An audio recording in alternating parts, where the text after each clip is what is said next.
ছিলাম না, তার মানে আমরা ভিন্ন পথে ছিলাম। যেমন ধরেন কিভাবে, যখন নামাজের ওয়াক্ত হয়, নামাজ শুরু হয়, একদল কিন্তু নামাজ দাঁড়ায় না। যেমন একটু আগে যে আসরের নামাজ হলো, মসজিদে নামাজ চলতেছিল, ওই সময় কিন্তু আরেকটা দল হয় দোকানদারিতে লিপ্ত, অথবা খেলতাম মাঠে ঘাটে লিপ্ত, আড্ডাবাজিতে লিপ্ত, কেউ হয়তো জমির চাষাবাদে লিপ্ত, আর কেউ বিজনেসে লিপ্ত। সবাই এগুলো সব হচ্ছে একটা দল। আরেকটা দল শুধু মসজিদে নামাজ অবস্থায় আছে। ওই দলটা বলবে যে লাম্না কবিনাল মুসাল্লিন, আমরা ওই নামাজীদের অন্তর্ভুক্ত ছিলাম না। তার মানে যে ওয়াক্তটা আপনি খেলতামশা করে বিজনেস আর ঘুমিয়ে কাটাচ্ছেন, এটা মূলত আপনার বিছানার সময় ছিল না, এটা আপনার খেতে মাঠে ঘাটে কাটানোর সময় ছিল না, এটা আপনার ব্যবসায়ের সময় ছিল না, এই সময়টা আপনার মসজিদে থাকার সময় ছিল।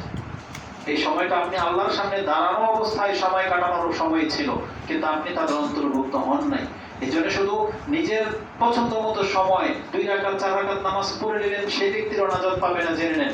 অবশ্যই বলা হয়েছে ওয়াক্ত মোতাবিক জামাতের সাথে এখানে সালাত আদায় করার কথা রয়েছে, যে আপনাকে ওয়াক্ত মোতাবিক নামাজিদের সাথে নামাজ পড়তে হবে, তাহলে আপনি কামিয়াব সফল কাম হতে পারবেন। আর আজকে যারা নামাজ ছেড়ে দিয়ে বসে আছেন, আপনি চরম বিপদের মধ্যে আছেন। এই রমজান মাস আপনি কিভাবে কাটান আল্লাহই জানে। একজন ব্যক্তি বেনামাজি কোনোদিন ভাবে না যে ওর অন্তরের ভিতরে এটা কেন জাগে না, যে আজকে সারাদিনটা যে বেনামাজি অবস্থায় পার করলো, ওর অন্তরের ভিতরে সামান্যতম অনুতপ্ততা লক্ষ্য করা যায় না, অথচ ও কুফরি অবস্থায় আছে, কুফরি অবস্থায়। একজন মুসলিম অন্তরে এটা কাঁপে না যে আজকে আমি আমার রবের যে আদেশ আপনি পালন করলেন না, একটাও না, আপনি পশু পাখির মতো জীবনযাপন করতেছেন, এইভাবে নাজাত পাবেন না আপনি। তো আমি শুরুতেই বলে দিচ্ছি, ইসলাম পালন করতে হবে, আপনাকে ইসলাম পালন করতে হবে। এটা কোনো ব্যক্তির ধর্ম না যে যা চায় সে করবে, তেমন না। এটা কোনো সুন্নত নফলের বিষয় না, এটা হচ্ছে রাষ্ট্রীয় আইন। এটা হচ্ছে আপনার জীবনের সত্তা যিনি, জীবনের মালিক যিনি, জীবনের সৃষ্টিকর্তা যিনি, তার বিধান যে আপনাকে ইসলাম পালন করতে হবে। এটা কোনো হুজুরের বিধান না। এই জন্য এই রমজান মাস আপনি তওবা করেন, এটা হচ্ছে তওবার মাস, ফিরে আসার মাস। আল্লাহ সুবহানাহু ওয়া তাআলা এই রমজান মাসকে আপনাকে আল্লাহর দিকে ফিরিয়ে নিয়ে যাওয়ার জন্য এই ব্যবস্থা করেছেন। এই মাসে কি আছে? এই মাসে আল্লাহ সুবহানাহু ওয়া তাআলা যতগুলো ফ্যাসিলিটি রমজান মাসে রেখেছেন, তার মধ্যে অনেক বড় একটা ফ্যাসিলিটি হচ্ছে আল্লাহ সুবহানাহু ওয়া তাআলা আমাদের নবী মুহাম্মদ সাল্লাল্লাহু আলাইহি ওয়াসাল্লামের মাধ্যমে জানিয়েছেন, যেটা আপনি তিরমিজির সিয়ামের অধ্যায়ের প্রথম হাদিস 682 তে পেয়ে যাবেন, যে রাসূল বলেছেন, ইযা কানা আউয়ালু লাইলাতিন মিন শাহরি রমাদান, যেই দিন রমজানের প্রথম রাতটা পৃথিবীতে আসে, সেই দিনই সুফিদাতি শায়াতিন ও মারাদাতুল জিন, বলা হয়েছে বিতাড়িত শয়তানকে শৃঙ্খলাবদ্ধ করা হয়, শয়তানকে বন্দী করা হয়। এটা রমজানের বৈশিষ্ট্যের মধ্যে কেন বর্ণনা করা হলো? আর এতে আপনার আমার কি ফায়দা? যে শয়তানকে বন্দী করা হয়েছে, তাতে আপনার আমাদের কি ফায়দা?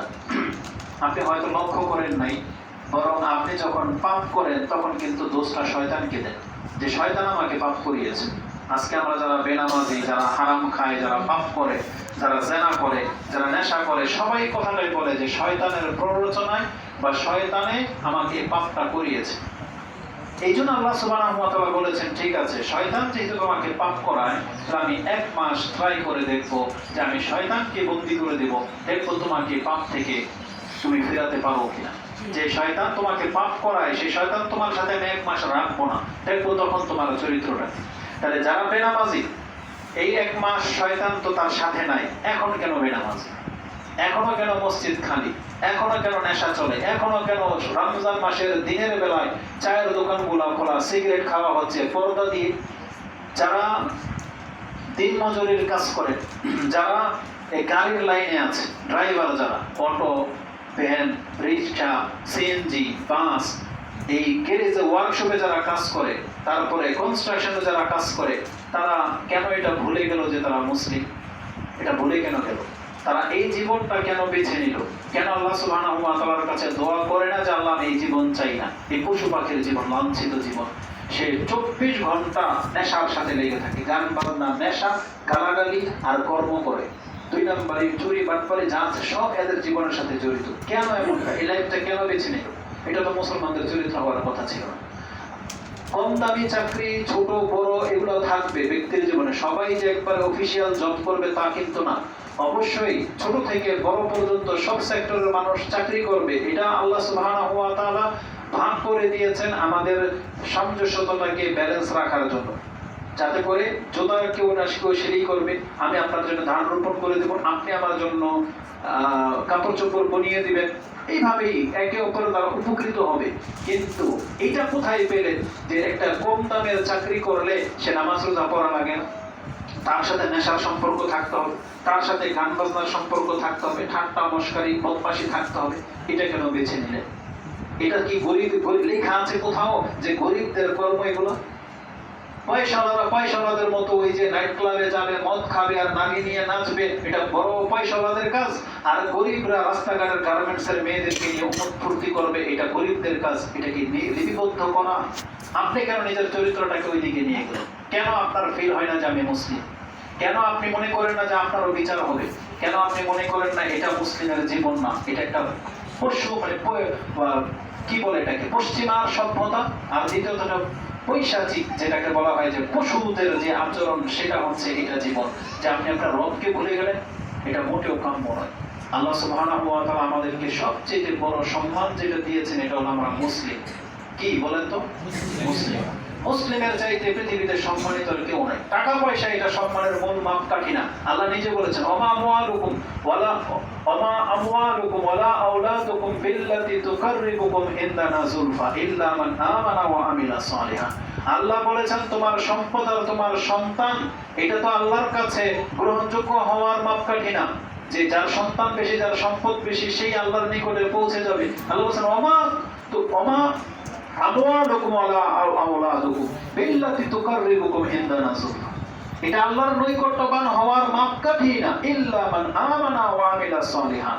আল্লাহ বলেছেন একমাত্র আল্লাহর প্রতি ঈমান আনা এবং সৎ কাজ করা, এটাই হচ্ছে আল্লাহর নিকটবর্তী যাওয়ার উপায়।